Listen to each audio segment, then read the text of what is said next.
అంటే ఏమిటి అంత అల్లరి ఉంటుందా అనిపిస్తుంది మనకి. కానీ చిత్రం ఏమిటో తెలుసా అండి, అసలు ఉపవాసం అన్న మాట ఎందుకు వచ్చిందో మీరు తెలుసుకోవాల్సి ఉంటుంది. ఉప అంటే సమీపమనందు, వసి అంటే నివసించుట.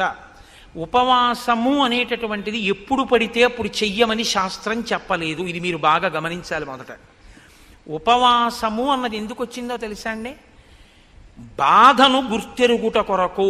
ఇది ముందు తెలుసుకోవాలి. ఎందుకు గుర్తెరుగుట కొరకు అంటే, తినగలిగి తినకూడదు. మీరు తినగలరు, ఆకలి ఉంది కానీ తినరు. ఇప్పుడు బాధ వేస్తుందా వేద, ఆకలి వేస్తుందా వేద, వేసేస్తుందా టైంకి, కానీ మీరు తినరు. ఇప్పుడు నీరసంగా ఉంటుందా ఉండదా, ఉంటుంది. జాగరణ ఎందుకు చేయాలి, నిద్ర వస్తుంది కానీ పడుకోరు. ఎందుకు పడుకోరు, ఇంట్లో అన్నీ ఉన్నాయి, చక్కగా పడకుంది అన్నీ ఉన్నాయి కానీ పడుకోరు. పడుకోకపోతే ఉండే బాధ ఏమిటో అనుభవిస్తారు, అన్నం తినకపోతే ఉండే బాధ ఏమిటో అనుభవిస్తారు. ఈ రెండు ఎందుకు అనుభవిస్తారు ఉపవాసంలో అని చెప్పారో తెలుసా అండి. శరీరంలోంచి జీవుడు నిష్క్రమిస్తాడు, ఏదో ఒకనాడు వెళ్ళిపోవాలి, తప్పదు, ఇందులోంచి వెళ్ళిపోతాడు. వెళ్ళిపోయినప్పుడు బాధతో వెళతాడు తప్ప సంతోషంతో వెళ్ళడు. వెళ్ళిపోయేటప్పుడు చాలా సుఖంగా ఉంటుందని మీరు అనుకోవద్దు, చాలా బాధగానే ఉంటుంది. వినిర్ముక్తం అయ్యేటప్పుడు ఒక్కొక్కసారి 1,00,000 తేళ్లు కుట్టిన బాధ ఉంటుందని చెప్పారు. ఆ వినిర్ముక్తమైనప్పుడు బాధలో ఈశ్వరుడు ఎలా గుర్తొస్తాడు మీకు, ప్రయత్నపూర్వకంగా బాధలో ఈశ్వర స్మరణ మీరు అలవాటు చేసుకోవాలి. కాబట్టి తినగలిగి తినకుండా ఈశ్వర స్మరణ, పడుకోగలిగి పడుకోకుండా ఈశ్వర స్మరణ, అది జాగరణ ఉపవాసం. అది అందుకొచ్చింది. అది మీ ఇష్టం వచ్చినట్టు చేశారనుకోండి, ఈ శరీరాన్ని బాధ పెట్టిన పాపం మీ ఖాతాలో వేస్తారు. మరి ఉపవాసం ఎప్పుడు చెయ్యాలి, మీ ఇష్టం కాదు, శాస్త్రం నిర్ణయం చేసింది ఎప్పుడు చెయ్యాలో. ఒక్క ఏకాదశి నాడు మాత్రమే ఉపవాసం చెయ్యాలి. ఏకాదశి తిథి ఉపవాసం, ద్వాదశి పారణ. సూర్యోదయం అవగానే ఎంత తొందరగా వీలైతే అంత తొందరగా భోజనం చేసేయాలి. యంత్రాలని కూడా ఏం చేస్తామంటే షట్ డౌన్ అని ఆఫ్ చేస్తారు కొన్నాళ్ళు, ఓ 2 రోజులు విశ్రాంతిని ఇస్తారు, ఘర్షణ పుట్టేస్తుందని. మీరు ఈ శరీరంలో కొన్నింటిని ఆపడం మీ తరం కాదు, ఆపకూడదు కూడా. గుండె ఆపుతానంటే 2 రోజులు రెస్ట్ ఇస్తానంటే కుదరదు, ఊపిరితిత్తులు ఆపుతానంటే కుదరదు. కానీ అన్ని అవయవాలకి కావలసినటువంటి రక్తాన్ని తయారు చేయడానికి, తీసుకున్న పదార్థాన్ని జీర్ణం చెయ్యడానికి ఈ వ్యవస్థ నిరంతరం పనిచేస్తుంది. నిరంతరం పనిచేసే ఈ వ్యవస్థకి విశ్రాంతినిస్తే అది మరింత సంతోషంగా పనిచేస్తుంది. ఈ శరీరానికి అన్నం ఇవ్వడం ఆపి భగవద్ కీర్తనామృతంతో దీన్ని నింపుతారు. ఆ ఉపవాసం అన్నాడు. భజనామృతము, భజన చేత అమృతం, స్తోత్రామృతము, స్తోత్రములతో అమృతం, ధ్యానామృతము, ధ్యానము చేత అమృతం. తప్ప ఉపవాసం ఉండి ఆఫీస్కి వచ్చేసానంటే అని వెళ్ళిపోకూడదు. ఉపవాసం కాదు. అది ఏమిటవుతుందో తెలుసా అండి, తినగలిగి తినకుండా ఉండి ఒకనాడు కిందటి జన్మలో ఎవరో నువ్వు అన్నం తింటున్నప్పుడు వచ్చి పెట్టమని అడిగితే నీకు ఉండి కూడా లేదని ఇంట్లో పదార్థాలు దాచి ఆకలితో ఉన్నవాడికి పెట్టకుండా పంపించినటువంటి వాడి బాధ నీ ఖాతాలో పాపంగా పడిపోతే ఆ పాపాన్ని ఇవాళ నువ్వు కూడా ఉండి తినకుండా దరిద్రాన్ని తీర్చేసుకున్నావు, ఆ పాప ఫలితాన్ని. అది ఆఫీస్కి వెళ్ళిపోయి చేసే ఉపవాసం. ఉపవాసం అంటే ఆఫీస్కి వెళ్ళిపోతే ఉపవాసం చెయ్యొద్దు. అందుకే రోజూ చెయ్యండి, శనివారం చేయండి, సోమవారం చేయండి, మంగళవారం చేయండి, శాస్త్రం చెప్పలేదు. ఆమరణ నిరాహార దీక్ష అన్నాడు ఒక ఆయన, మహాపాపము. ఈ శరీరాన్ని శోషింపచేసే అధికారం నీకు లేదు అన్నం పెట్టకుండా. దీన్ని అన్నం పెట్టకుండా శోషింపచేస్తే ఈశ్వరుడు వ్యగ్రత పొందుతాడు. నేను ధర్మశాస్త్రం కావాలంటే మీరు బృహదారణ్యకోపనిషత్తు చూడండి. బృహదారణ్యకోపనిషత్తులో ఉపవాసం గురించి మంత్రం ఉంది. మీ ఇష్టం వచ్చినట్టు ఉపవాసం మీరు చేయడానికి వీల్లేదు. కాయ కష్టం చేసుకుని బతికే వాళ్ళని ఉపవాసాలు చేయమని మనం నిర్బంధం చేయకూడదు. వాడికి తింటే రెక్కాడితే కానీ డొక్కాడదు. ఉపవాసం ఇంతసేపే శరీరం అనుమతిస్తుంది తప్ప అంతకన్నా అనుమతించదు అనుకుంటే ఆ వ్యవధిలో ఉపవాసం ఉండాలి. ఏదో ఒక ఆయన ఉన్నాడు, ఒక 6 గంటల కన్నా ఆయన తినకుండా ఉండకూడదు. కాబట్టి ఇప్పుడు 6 గంటలు మాత్రమే ఉండి శరీరము పడిపోకుండా నిలబెట్టడానికి వీలైనటువంటి సాత్విక పదార్థంతో శరీరాన్ని నింపాలి. ఎంత తింటే కన్ను పడిపోతుందో, ఆవలింత వస్తుందో అంత తినకుండా ఎంత తింటే కడుపు నిండిపోయి కన్ను పడిపోకుండా ఉండి శరీరం నిలబడుతుందో, ఈశ్వరారాధనకి యోగ్యతతో ఉంటుందో అంత మాత్రమే పెట్టాలి. అంటే ఒక యాపిల్ పండు తిను, ఒక గ్లాస్ పాలు తాగు, తప్పులేదు. అసలండి నేను ఉపవాసం, నేను స్పృహ తప్పిపోయినా తినను, నా షుగర్ రేటింగ్ పడిపోయి నేను కోమాలోకి వెళ్ళిపోయినా తినను అన్నారనుకోండి, అది ఉపవాసము కాదు. మీరు బాగా గుర్తుపెట్టుకోండి, అది శరీరమును శోషింపచేయుట. అలాగని నేను ఉండలేనండి అని ఎప్పుడూ తినేయకూడదు, ఎప్పుడో అప్పుడు ఉపవాసం ఉండాలి. 3 గంటలు ఉండగలవా? ఉండు. 4 గంటలు ఉండగలవా? ఉండు. అరగంట ఉంటానండి అని చెప్పి ఇడ్లీ 8కి తినేది 8:30కి తినేయకూడదు. ఏదో ఒక రోజున నువ్వు ఉండగలిగిన వ్యవధి చూసుకుని ఉపవాసం చెయ్యాలి.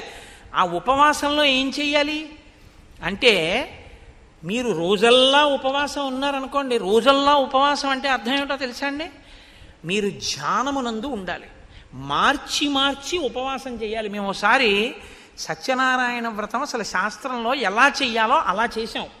కాపవరంలో చేశాం కదా శర్మగారు. పగలల్లా ఉపవాసం ఉండమంటుంది, స్కాందపురాణే రేవాఖండే అంటాం. అది చెప్పేదోటి మనం చేసేదోటి అనుకోండి. సత్యనారాయణ వ్రతం పొద్దున చేసేస్తాడు, అందులో ఎక్కడ పొద్దున చేయమని ఉండదు. ఉపవాసం ఉండి సాయంకాలం చేయి గోమయంతో అలుకక్కడని ఉంటుంది, ఎవడో ఆవు పేడతో అలికేవాడు ఉండడం. ఆ మంటపాన్ని దానం చేసేయని ఉంటుంది. నిన్ను ఎవడ పెట్టమన్నాడు? అష్టలక్ష్మి వెండి చెంబు. మంటపం దానం చేసి చెంబు వీడి దాచేసుకుంటాడు. ఇంకా మంటపం దానం ఏమిటి? వ్రతమా? వ్రత భంగమా? నువ్వు ఇవ్వగలిగిన రాగి చెంబే పెట్టి నిన్ను ఎవడెట్టమన్నాడు? మీ ఇంట్లో ఉంది అష్టలక్ష్మి చెంబు అని. అష్టలక్ష్మి చెంబు పెట్టడం ఎందుకు? మంటపం దానం చేసి చెంబు దాచేసుకోవడం ఎందుకు? చెంబెట్టి దానం మంటపం ఇచ్చేస్తే చెంబు కూడా పోయిందంతే, ఇచ్చేసేయి, సంతోషంగా ఇచ్చేసేయి, ఏడుస్తూ ఇవ్వకు, మళ్ళీ అదో గొడవ. కాబట్టి చేసేటప్పుడు పురాణం ఎలా చెప్పిందో అలా చెయ్యాలి, కల్పం అంటారు. అంతేకాని మన ఇష్టం వచ్చినట్టు మనం చేయకూడదు.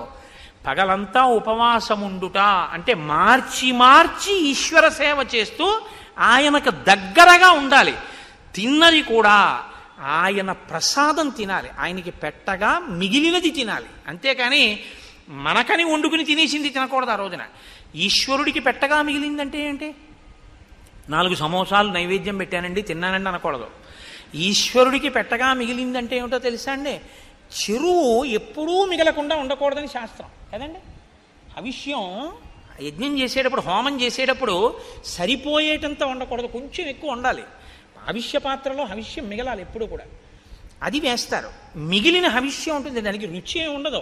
అదేం దాంట్లో మిరియాలు ఉప్పు కారం అన్నీ వేసుకుని ఏం తయారు చేసుకోరు, ఏదో కమ్మగా ఉంటుంది అంతే, పచనం చేసి ఉంటుంది. అది దాన్ని ఇంట్లో హోమం చేసేసిన తర్వాత పాత్రలో మిగిలిపోయిన హవిష్యం ఏది ఉంటుందో దాన్ని తినాలి ఆ రోజున.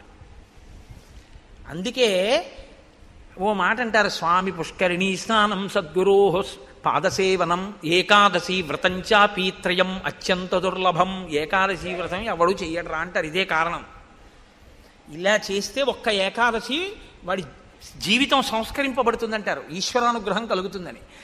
కాబట్టి ఉపవాసం ఏమిటో చెప్పిరా నా కొడుక్కి కోడలికి అన్నాడు. ఎందుకు చెప్పాలి? మా అబ్బాయికి తెలుసు, మా కోడలికి తెలియదు. మా అబ్బాయి చేత మా కోడలికి చెప్పిస్తే, అమ్మ బాబోయ్ ఇవాళ ఉపవాసమా అంటే మావాడు చిన్నపుచ్చుకుంటాడు. కులగురువు కదా, ఇద్దరినీ కూర్చోబెట్టి నువ్వు చెప్పాలి ఇలా చెయ్యండి అని. ఏమో తెలుసున్నది ఎక్కడైనా సరిగ్గా ఆచరించలేకపోతాడో. ఈశ్వరానుగ్రహం రాముడికి బాగా ఉండాలి, ఉపవాసం చెయ్యాలి, అందుకని వెళ్ళు. ఉపవాసం చేసిన రోజు రాత్రి భార్యతో కలిసే పడుకోవాలి, కానీ మనసు కదలకూడదు. మనసు కదలకుండా పడుకోవాలంటే పూజామందిరంలో పడుకోవాలి. పూజామందిరంలో దర్భాసనం వేసుకుని పడుకోవాలి భార్యతో కలిసి. తప్ప ఆవిడతో కలిసి పడుకుంటే నా ఉపవాసం పాడైపోతుందండి అని ఇద్దరు చెరోగదిలో పడుకోకూడదు. ఇంకా నువ్వు ధర్మబద్ధమైన దాంపత్యం ఏం చేస్తావు? దర్భాసనం వేసుకుని ఇద్దరు పూజామందిరంలో పడుకుంటే ఆవిడ నీ పక్కనున్నా నీ మనసు కదలకూడదు. ఈశ్వర పాదముల దగ్గర నేను పడుకున్నాను, ఉపవసించి ఉన్నానని పడుకోవాలి. ఇది ఉపవాసం అని చెప్పిరా వశిష్ఠ. అలా మా వాడు చేస్తే బాగా ఈశ్వరానుగ్రహం కలుగుతుంది. కలిగితే నేను అనుకున్న సంకల్పం నెరవేరుతుంది. నెరవేరితే రేపు వాడికి పట్టాభిషేకం అయిపోతుంది. అయిపోతే అమ్మయ్య నాకు పెద్ద బరువు తీరిపోతుంది. రాముడి వైపు నుంచి ఈశ్వరానుగ్రహాన్ని పరిపుష్టం చేస్తున్నాడు దశరథుడు. చేస్తున్నాడా, మనకి నేర్పుతున్నాడా ఉపవాసం అంటే ఏమిటో? మనకి అంటే మీరు నేర్చుకోక్కర్లేదు, మీరు పెద్దలు, మీకు అన్నీ తెలుసు. నాబోటిగాడి గురించి నేను మాట్లాడేది. కాబట్టి ఉపవాసం అంటే ఏమిటో తెలుసుకోవాలంటే మనం రామాయణం అయోధ్యకాండ చదవాలి. మీరు ఏ చిన్న విషయాన్ని తెలుసుకోవాలన్నా రామాయణంలోకే చూడాలి. రామాయణంలో ఉండని ధర్మం మీకేం ఉండదు. కాబట్టి ఉపవాసం అంటే ఇది అని తెలుసుకుని చేస్తే అది ఉపవాసం, అది తెలుసుకోకుండా చేస్తే ఇంకోలా ఉంటాయి ఆ ఉపవాసాలు. కాబట్టి వెళ్ళవయ్యా, వెళ్ళి అలా చేయించు అన్నారు. ఇప్పుడు రాముడు ఏం చేశాడు అన్నారు అంటే, మహానుభావుడు ఆయన శేషంచ హవిషస్తస్య ప్రాశ్యాశా స్యాత్మన ప్రియం. ఆయన రాత్రి పడుకున్నప్పుడు దర్భాసనం వేసుకుని భార్యతో కలిసి దేవాలయంలో పడుకున్నాడు, విష్ణు భగవానుడి దేవాలయంలో. ఉదయం వేళ స్నానం చేసి గాయత్రి చేసి సంధ్యావందనం చేసుకుని, రాత్రి కదండి చెప్పాడు ఉపవాసం చేయమని. అందుకని ఆ రాత్రి ఉపవాసం చెయ్యాలంటే పదార్థం తినాలి కాబట్టి హోమం చేసి శ్రీమన్నారాయణుడి పేరు మీద యాగం చేసి ఆ యాగానికి వండినటువంటి హవిష్య పాత్రలో మిగిలినటువంటి హవిష్యాన్ని రాముడు తిన్నాడు. రాముడు తిన్నాడు అని చెప్తే సీతమ్మ కూడా తిన్నట్టే. వాళ్ళిద్దరూ ఆ హవిష్యాన్ని తిన్నారు. అర్థం లేని అనుమానాలు చాలా ఎక్కువ. అసలు సిద్ధాంతం తెలుసుకోరు. దీపంలో 2 ఒత్తులు వేయాలా 3 ఒత్తులు వేయాలా, బతికున్నన్నాళ్ళు అది అనుమానం. లేకపోతే ఉపవాసం అంటే యాపిల్ పండు తినచ్చా సమోసా తినచ్చా. నాకు ఆశ్చర్యంగా ఉంటుంది. ఒకసారి వెంకటాచలం వెళితే నేను ప్రసాదాలలో ఉచిత ప్రసాదం ఇచ్చే దగ్గర ఒక ఆవిడ తీసుకుని నాకు ఇచ్చేసింది. ఇచ్చేస్తే నేను అనుకున్నాను, ఏమమ్మా మీరు పులిహార తినరా ఏమన్నాను అంటే, కాదండి నేను ఇవాళ ఉపవాసం అంది. ఆవిడ ఉపవాసం అంట వెంకటేశ్వర స్వామి ప్రసాదమే తిందట. ఏం ఉపవాసం, దేనికి చేస్తున్నట్టు ఆ ఉపవాసం? ఉపవాసం ఈశ్వరానుగ్రహం కోసం. ఈశ్వరానుగ్రహమే ప్రసాదం. ప్రసాదమునకు ఈశ్వరానుగ్రహం ప్రసాద రూపంలో ఇస్తారు మీకు. అది తింటే అదే మీ మనసు అవుతుంది. మనసులో బుద్ధి వస్తుంది, బుద్ధి వలన ఆలోచన వస్తుంది, ఆలోచన వలన ఈశ్వరానుగ్రహంతో కూడిన ఆలోచన వలన మీ ఆపదకి పరిష్కారం దొరుకుతుంది, పరిష్కారం వల్ల మీరు గట్టెక్కుతారు. కాబట్టి ప్రసాదం తినండి అంటారు. ప్రసాదం వదిలేస్తే సత్యనారాయణ స్వామి వారి వ్రతకథలో కూతురు అల్లుడు గారి పడవ మామగారి పడవ మునిగిపోయాయి అంటారు. అంటే ఆ శాడిస్తే సత్యనారాయణ స్వామి ప్రసాదం తినవాడు ఎవడు పడవలు ముంచేద్దామని చూస్తాడనే దాని అర్థం. అంటే ఈశ్వరానుగ్రహాన్ని వదిలేసుకుంది కాబట్టి పడవ మునిగిపోయింది, పుచ్చుకుంది కాబట్టి లేచింది. ప్రసాదం అనగా ఈశ్వరానుగ్రహము, అది తెలుసుకో. కాబట్టి ఇప్పుడు ప్రసాదము అంటే నిబద్ధత, ఈశ్వరానుగ్రహం తినాలి. కాబట్టి హోమం చేసిన తర్వాత మిగిలిన హవిష్యాన్ని, ఉపవాసం అంటే ఇంత వండుకు తినకూడదు, ఇంత వండి మిగిలినటువంటి ఇంత చెరో కబలం పుచ్చుకున్నారు. పుచ్చుకుని ఏం చేశారు? చక్కగా భూత్వానియతమానస శ్రీమత్యాయతనే విష్ణోహో శిష్యే నరవరాత్మజ. శ్రీ మహావిష్ణువు యొక్క దేవాలయంలో స్వామి పాదాల దగ్గర దర్భాసనం వేసుకుని సీతారాములిద్దరూ పడుకున్నారు ఆ రాత్రి.